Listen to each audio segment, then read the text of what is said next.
A lot of associations, they have apathy for one reason, and that is that the members have lost sight of the fact that we are better together than we are separately. And I preach that. We created in 2009, I was sitting in a movie theater. I go to movie theaters to watch the trailers because we do a lot of video stuff. So I like to see the different ideas of what to do in video. And I was sitting there going, what's going to be the rallying cry the next decade for us to get members to really brand and want to be passionate? And the Army video came on and said, there's strong, then there's Army strong. And I'm like, that's it. So I went home and we rebranded everything that you see in us says, we're not just strong, we're MTI Strong.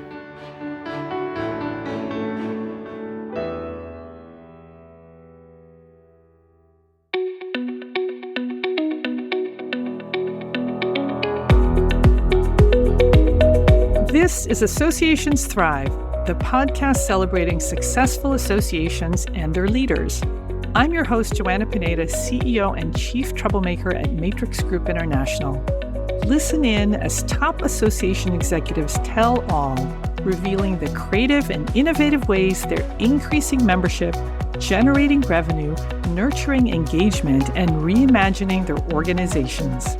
By the way, if you've launched a new initiative, created new member services, or updated your governance structure and are seeing great results, I want to hear your story, and so do my listeners.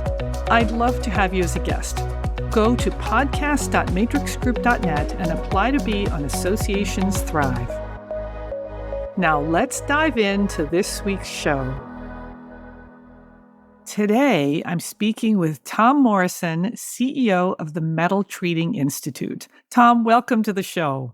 Joanna, I'm so excited to be here. I've been looking forward to this ever since you asked me. Thanks for having me. Absolutely. So, Tom, tell us about MTI. So MTI is this amazing organization. It's in the manufacturing sector. So our members heat treat metal to make it stronger, more flexible, long lasting. So if you could picture the landing gear on an airplane, raw metal would shatter at any level of compression or pressure if it's not heat treated at some level. And so the landing gear on an airplane is heat treated. So when it lands, those 180 people land safely and it takes all that pressure.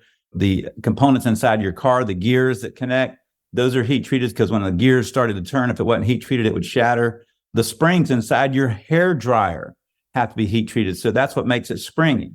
So you look around your house when you're walking in life, everything you see that has metal or everything you see either had metal heat treated to make it or it was heat treated itself. And I tell everybody, we're one of the few industries that impact your life from birth to death all day, every day. That's what gives us great purpose. We know we're impacting your life every day, all day. Wow. Wait, so Tom, hang on. Let me make sure I understand this. So metal, I think about metal and it's shaped and it's used in cars and, appliances and all that. But you're saying that what your members do is they treat it. Why does heating metal change its value so that it's stronger or whatever it is? Well, scientifically, it changes the molecular structure, what goes on inside a piece of metal. So that's what makes, and you have to heat it for a certain period of time, cool it for a certain period of time, and then you put it in like oil or gas quench or salt quenches. And when it comes out and it dries and it's changing the structure. Now, there's two ways of doing it. Sometimes you're heating the actual part. She might heat treat a fastener, the screw that goes into your house.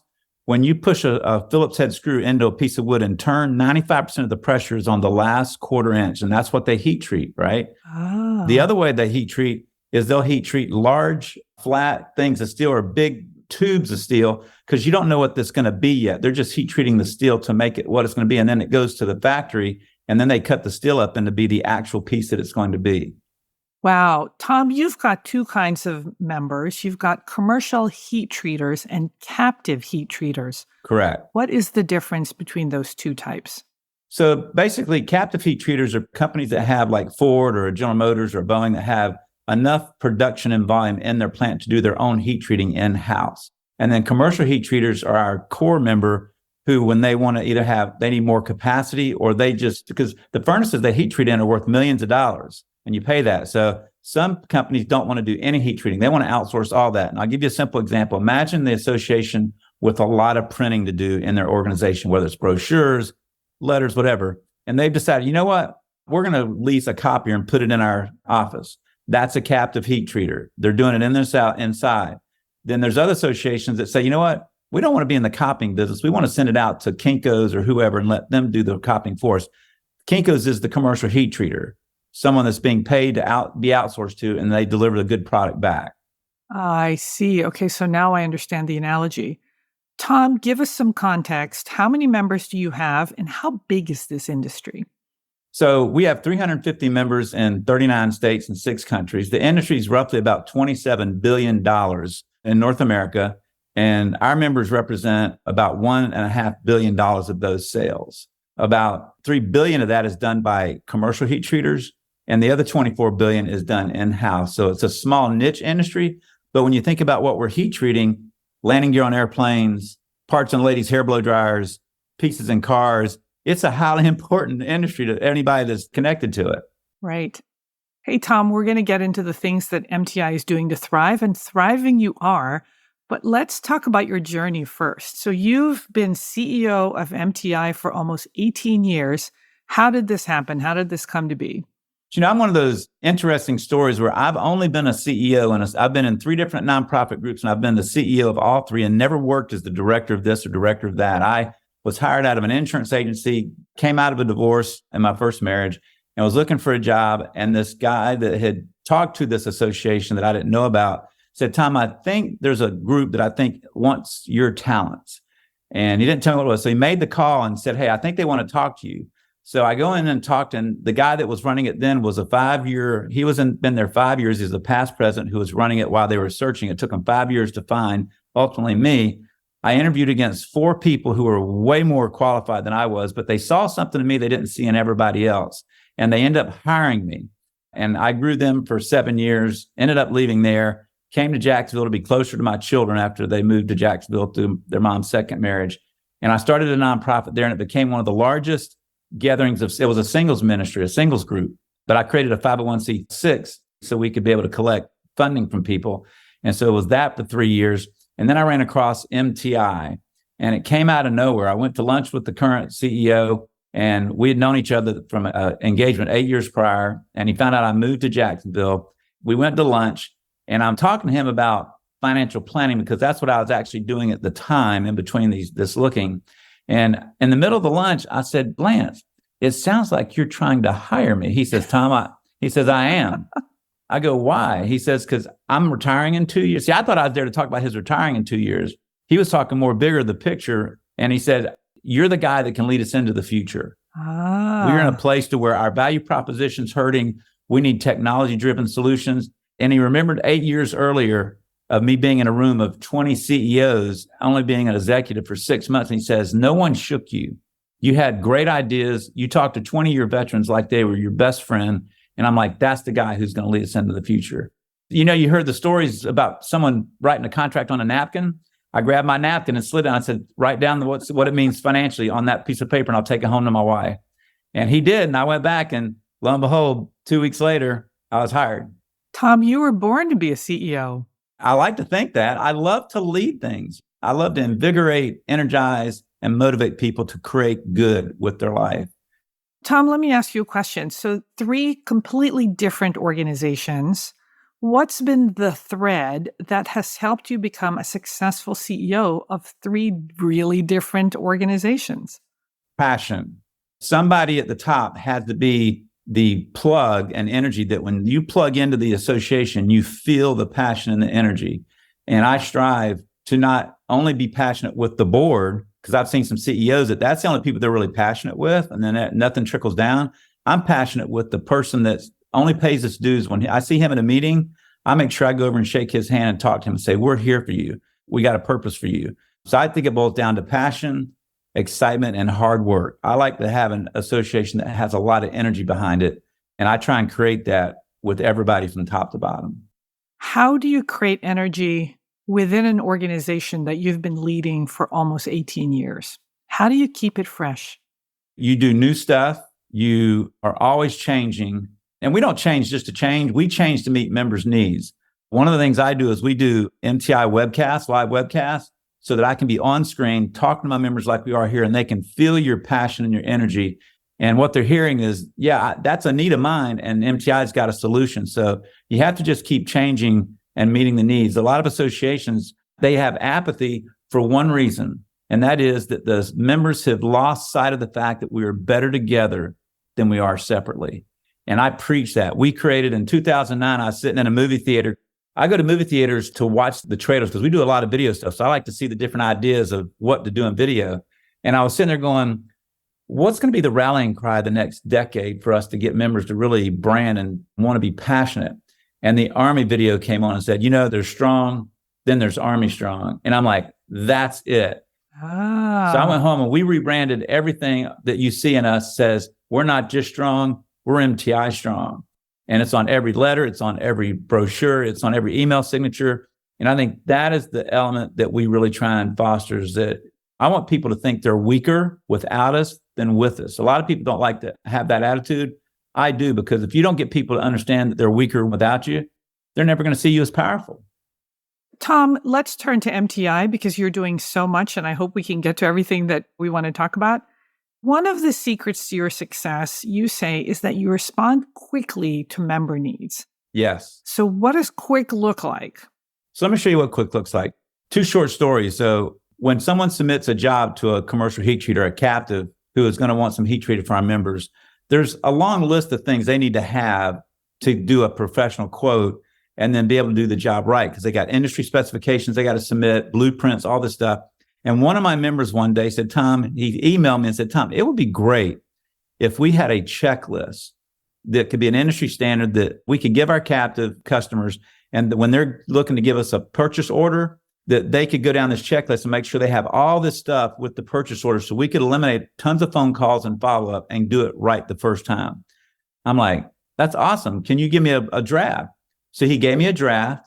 I took that draft and got with 4 other members in a little task force, sent it out to them. We reshaped it and put it together and came up with something that looked good and kind of could be used in general with no matter what heat treater you are. And boom, that was it. That was done. Posted on our website. We did a short 3-minute video to explain it and made it a page on our website and sent it out to all of our members. And now our members are using that piece. That took about 3 weeks to meet that need. Wow. The second one is obviously with commercial heat treating, there's lots of fire, lots of chemicals, lots of forklifts in a plant, lots of risk for injury. So getting business insurance has become a challenge for a lot of heat treaters. A lot of big insurance companies are writing them off because they don't understand the risk. They're increasing their renewals at a great rate. We were talking about this and we heard about this in our online community. So what do? I got on Zoom with 6 of our members and asked them a bunch of questions about, so tell us how safety is a priority in your plant. What are the key things that you do to suppress fire and to keep fires from happening? So I went through this long list of questions. We took the video clips, sent it to our video team at Association Studios, and they pieced it together for a 2.5-minute educational video that any of our members can give to their insurance agent and or their insurance carrier, looking at them as a risk, to show them and educate them on how they go about making their place with risk assessment and risk management and risk mitigation. And members have loved it. That process took about 30 days to meet that need. We don't walk when it comes to meeting our members' needs, we run. Tom, this is really quite outstanding. I mean, I work with some organizations where it's months just to schedule a meeting. Right. And another 6 months to get approvals from the board, and the board has to think about it. How do you get the staff and the board, probably more importantly, to sign off on things like this? How do you get them moving fast? One of the biggest downfalls of a lot of associations, the CEO does not meet with their executive committee often enough. I meet with my executive committee every first Wednesday of the month for a solid hour. So over the years, Joanna, I've really gotten my board to buy into this thing I called CUT. I use in my keynotes about change. CUT stands for change is constant. And a lot of people say, well, Tom, change has always been constant. Change was never constant a decade ago when it took like years for change to actually impact you. Today, change is constant because it's impacting you at a rapid pace. You is a sense of urgency. It's imperative that we have a sense of urgency with change, because if we don't do it, someone else is, or the industry is just going to pass us by. And T is time. We don't have the luxury of time. We can't take a year to approve this. A simple example is Worker BTV with Dan Stevens' team. They've got this great workforce development program called Jobs of Tomorrow. It's a 6-figure investment. It took us one task force, 4 months, and one board meeting to approve that Jobs of Tomorrow project. And now we're deep into making that thing happen, to make it reality for our workforce development structure. And so my board really believes in that element of change is constant, it's urgency, and we don't have the luxury of time. And, you may be thinking, well, what's your process of approving things? Well, we look through the lens of something I developed years ago called Alive, bringing your engagement alive. And that engages recruitment and retention. And so A stands for ask the right questions. When you're looking at your members, you ask the right questions. L means you listen intently. I means you innovate. Once you've asked, you've listened, then you innovate. V is for value creation. And then E is you execute with excellence. I tell people, if you do the Alive concept, you can't go wrong because it includes everything of listening to acting to innovating to executing with excellence. That's amazing. Tom, you say that you've got a secret to working with the board, and it starts with making sure that they know that the problem exists. Because oftentimes boards kind of defer making decisions. When I work with organizations, when the chief exec and the staff and the board are really working together, well, man, there's nothing stopping these organizations. So what's your secret? I think I do a good job of giving the board all the information for any particular decision. The president gives them time to banter it, but they get to see data, the problem, the causes, the effects. And we don't ever choose a solution that someone else is already doing effectively. We do things that's not being done or in a different way that can be effective. But I give them all the data they need. I present doing nothing, and I present what the potentials of doing nothing is. And then I present what actually taking steps are and what actions we could have and what the impact could be if we do something. I've just been very fortunate. I've got a board year in and year out who's always excited about doing something and not doing nothing. Tom, I love this because now they see the cost of doing nothing. Instead of, here's a decision, I can make the decision whenever I want to. You're basically saying there's a cost to not making this decision. Yes. Well, the cost is always we lose relevance, someone else does it, or we fall behind the fast-paced moving business climate. Tom, there's another thing that you innovated quickly to create, and that is something that you call the industry support team, which I'm totally fascinated by. Can you tell us about this? Yeah. So the industry support team, like many small associations, we don't have the budget to hire these 8 different people, like a safety manager, a HR manager, a cybersecurity manager. We don't have the funds to do that. But what we do is we have 8 highly qualified business consultants that work with our members. And so years ago, we used to call them business consultants. Well, when people say business consultants, you think, there's somebody that wants to check our business out and probably sell us something, right? I was always looking for a way to change that wording. And one day, I think it was about 2010, I was at the annual conference with Robert Barnes at ASAE. Robert Barnes used to be the CFO of Fitness Australia, and we used to talk all the time. And so when I was talking to Robert, he mentioned that his industry support team really helps his members do these certain things. I'm like, wait a minute, what's the industry support team?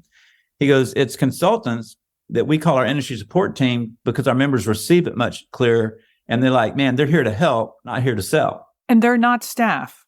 No, they're not staff. They're just business consultants in 8 key areas that we call our industry support team. And our members, they're listed on our website with their emails and phone numbers and what they do. And then our members can freely call them and say, hey, I'm Tom Morrison from ABC Heat Treat Company.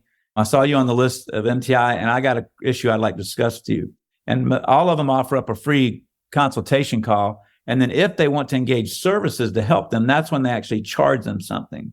But they're all available for free for someone to call up and just talk about an issue. Tom, I love this because I went onto the website and I looked at the industry support team and I thought, wow, this is amazing. As a member, I can talk to someone about cybersecurity issues. I can talk to someone about purchasing issues, about energy issues. You've basically said, here are resources to you as members. Yeah. We do a live webcast with any one of them periodically. We do 1 to 2 live webcasts a year, which is like a news reporting kind of thing. And it's about 30 to 45 minutes. And we feature industry experts, but we also tap into our industry support team on a hot issue like energy or cybersecurity at any given time to just really keep our members on the front edge of what they need to know. Hey, let's turn to something different. You've got your annual conference coming up. You call it the Fall National Meeting. It's your 90th anniversary. What are you doing different this year to make it special? I look good for 90, don't I? You look amazing. So, we're just trying to make this really special. So, and this goes back to being innovative to raise money as well. I know you and Bruce Rosenthal and Terry and Nanduzapalooza talk about this all the time. And so we were sitting around a staff meeting. To answer your question, immediately what we're doing different is we're hosting theme nights and having a live concert. So the El Conquistador Hotel in Tucson has this outside the hotel. It's a beautiful little country Western town that's built right on property. Looks like a Clint Eastwood movie happening. Fun. Opening night is going to be the Wild Wild West theme. Everybody's going to be decked out in their cowboy hats, boots. And at the end of that night after dinner, we've got a Nashville recording artist, Garrett Spear, who's amazing, who's going to do a live concert right as dessert begins to finish up for 75 minutes and really top the opening night off with a live concert. It's going to be incredible. And then the last night, being we were established in the 1930s, we used a bunch of budget to deck out one whole room to be a speakeasy. And everybody's going to be coming dressed in the 1930s speakeasy, Great Gatsby outfits. And that's going to be our opening reception. Then we'll go to the dinner room and then we'll come back. The hospitality suite is going to be the big speakeasy with jazz music playing. So one of the big things we did, we'd never done, is host theme night. Our members don't need themes to connect. Our meetings are always fun, but we thought, let's do something different. So everybody's just jumped into the themes. So it's been great. But going back to the sponsorship thing and non-dues revenue, and listen in, whoever's listening, and how we did this. So my staff were sitting around and we wanted to make sure we had more than enough money to do these big expenditures. And one of my staff members goes, Tom, what if we have, because I wanted to make storyboards around our general session room. There's going to be 13 storyboards that tell the beginning of MTI and set 13 different storyboards. And they go, Tom, what if we put someone's logo different on each storyboard? And the amount of money that you invest is $1,933, which is the year we were born. And I'm like, that is freaking awesome. We listed everything we could do for them as the sponsorship on the sponsor that we thought would be interesting and value proposition for them.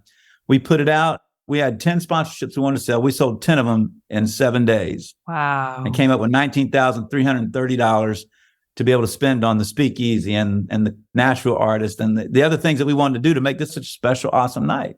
So you were able to get the sponsorships to make it a different type of an event. Absolutely. Wow. Tom, you are doing so much that we can't cover. You've got business intelligence programs. You've got a leadership academy. You've got all kinds of things.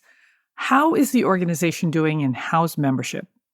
So the organization is very strong. I mean, when I do talks, keynotes on how to build a growing association, the funny graph I show is this graph that just got this slow, cordial growth. Our membership is only about 8% more than it was in 2006 when I got there.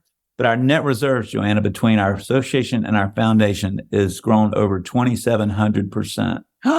Wow. So the membership graph grows gradually. Our net worth grows tremendously because we figured out how to get our members to spend money that they were spending outside of us to spend it inside to do the same thing. And our trade show that we have has been a big push in that endeavor as well. So the association is very strong financially, and it's very strong from a membership standpoint when it comes to that. Tom, you gave me a just staggering statistic during our prep. You said that 80% of your members are active. What does that mean, and how do you measure this amazing number? So one of the things we did in 2006, Joanna, as a board is we did an exercise that I think every association should do. The prominent two things that people call as value with an association is going to the meetings and advocacy, being engaged in specifications or writing your government officials. Well, I mean, if you got 20% of your members coming to your meetings, you're doing great. So 80%, that's not value for them. Right. And I would bet at least 70% of a lot of organizations, they just don't like the government process. They just like, you know what? They're going to do what they're going to do. I'm not writing them. Right. So let's call that 70%. So if 30% of your members are engaged in advocacy and meetings, well, guess what? 70% is doing nothing. Right. They're dues paying members. So what's the value to them? So what I did a process where we said, you know what? Let's assume that all of our members hate meetings and they hate writing legislators. What's left? And for us, we had maybe one thing that was a big deal. So we immediately began to form our industry support team members that could solve problems. We came up with things like online training. We developed an online strategy and value proposition that was just as good for the people who didn't attend meetings as those that did. And that's why you see that big growth in our graph, because we've gained members and we've also had people spending more money with us and training in other areas. And it's been awesome to watch that take place. So what you've been able to do is grow the association, but more importantly, really grow the engagement and the participation in the organization so that they're just attending more events and spending more money with you. Absolutely. And the key behind it all, Joanna, is measuring your engagement. So we have 13 touch points that are basically member benefits of things they take advantage of, things they purchase, meetings they come to, or if they volunteer. So there's 13, and we track those in our AMS. And about once a quarter, I'll download that entire to an Excel spreadsheet. I love when people measuring engagement said, should they get more points for being a board member than someone that comes to a meeting? Or I'm like, no, everybody gets 1 point for each thing. And so when I get the points in, I add them up and then sort them by largest to smallest. And anybody that's in 5 or more events, we consider highly active. Anybody that's 1 to 4 are somewhat active, and anybody that's 0 is not active. We have 83% of our members are active in at least one or more of our programs, and 17% are not. And so we pay attention really close to 2 key people, because there's 2 members you're always susceptible to losing. One is your largest members, because they're obviously making enough money to say, what are you doing for me that I can't do for myself? So you got to make sure you pay attention to them especially. And then the members that do nothing but pay you dues and get your newsletter. You know, Marketing General says that 67% of members that don't renew say it's because of lack of engagement. Engagement is my mantra, man. That's been my passion since I came to MTI. So, Tom, if I'm a really large member of MTI, how are you engaging with me so that I continue to find relevance? So it costs a lot of money to do professional development for an association, for any organization. I mean, you're talking $5,000 to $6,000, $10,000 just to send your person to a master's degree style professional development. Well, MTI in 2007 created what we call our Yes Management Training Program. And we've got a number of our larger members, and it's 4 sessions, February, May, August, and our fall meeting, they graduate. It's plant tours, a day and a half of training on how to build a high-performing team, how to be a high-performing leader, and then emotional intelligence in the workplace, and how to apply those concepts into daily business. I'd say, in my opinion, I've seen a bunch of them. I think it's the best management training program in all of manufacturing. Wow. And so they tap into us for things like that. Plus, they're tapped into us for our financial forecasting. We do financial forecasting that a member, big or small, would have to spend about $40,000 to get the data and do it themselves. So that's an immediate benefit right there. And you make sure they know about these benefits. Oh, absolutely. Every quarter, we do a live webcast with our economic forecasting team called ITR Economics, who unpack the numbers behind the numbers, and they're really into that. Tom, if I'm a small member, or even if I'm a medium-sized member, and I just haven't been doing anything with you, how do you get me to do something? This is like the $64 million question, right? Yeah, so we're about to do that in a small way. We got about 30% of our members come to our 2 national meetings. So we use Prop Fuel to do our question asking. So at the end of this meeting, we're doing 2 things. We're going to the members that don't come to our meetings and saying, Joanna, how would you like content? We noticed you haven't come to a meeting in over 3 years. How would you like content to be sent to you? Video, print, email, how you want it. And then what would you like that content to be? So you got the value to help your business. The second thing we're doing is the meetings world's changing. So it's getting more expensive to go to these 4- and 5-star resorts. So we're going to our members that do go to the meetings and saying, hey, things are rising. You've seen costs in your business is rising. Well, you've been on vacation. Hotels are going up. To help keep us at these nice locations that you go to for our meetings, what would be the top end rate that you would say is too expensive? We're really big on getting our members' input to help us guide ourselves to hit the target. You know, a lot of associations post things on online forums with ASAE and state SAEs trying to look for those answers, and that's helpful, but I want my members to tell me. Because if they tell me what the problems are and I deliver, they're going to jump in. And they're going to say, wow, MTI is listening. Yeah, absolutely. Tom, before we go, speaking of Prop Fuel and Dave Will, you've got a podcast with Dave. Tell us about it. Yeah, so Dave Will is great, man. I love hanging with that guy. We became good friends back in 2009 when we met at an ASAE meeting, and we really topped it off at what we called the YAP party, Young Association Professionals thing that I helped create at ASAE that was outside of ASAE. And so we got together, and we've been friends ever since. And so about a year and a half ago, we began to talk about this whole engagement thing, the big deal. And Prop Fuel is all about engagement. Engagement is my mantra. I love it. Yes. And so we did a 45-minute webcast. It was well attended on my Alive strategy of the ask, listen, innovate, value, and execute. And it got great reviews. And so Dave said, Tom, why don't we podcast this thing? So I was like, let's do it. So we created a podcast called associationstrong.com. Going back to Joanna, remember I said there's Strong, there's MTI Strong? Yes. Well, I always end it going, there's Strong, and then there's Association Strong. So we created this. And what's great about me and Dave is we really tackle, Dave's the seasoned entrepreneur. He has sold a company, built a very successful second one. He comes at it from the entrepreneurial spirit of a for-profit entity. I come at it from the entrepreneurial spirit of a nonprofit executive. And so Dave and I believe on the opposite ends of the spectrum of how to do a lot of stuff. So it's really fun banter back and forth. We always tell the guests, the number one thing you're going to see in our podcast is Tom and I fight for attention over you. Well, Tom, I've listened to quite a few of the podcast episodes, and you are absolutely right. They're very entertaining and very educational, and I love the banter between you and Dave. Awesome. Well, Joanna, I've had a great time here, and I've heard great things about Association Thrive, and I know people are learning lots of stuff. I don't think there can be enough podcasts because change is happening so fast. I think you should be listening to every podcast you can to learn the greatest things that you can to make the change that can help your board make good decisions for the future. 100%. Tom, I want to thank you for being on the show today, and thank you for sharing everything that you have, and I hope you'll come back. Joanna, I sure, you and make the invite, I will be there. Thank you so much for being on here.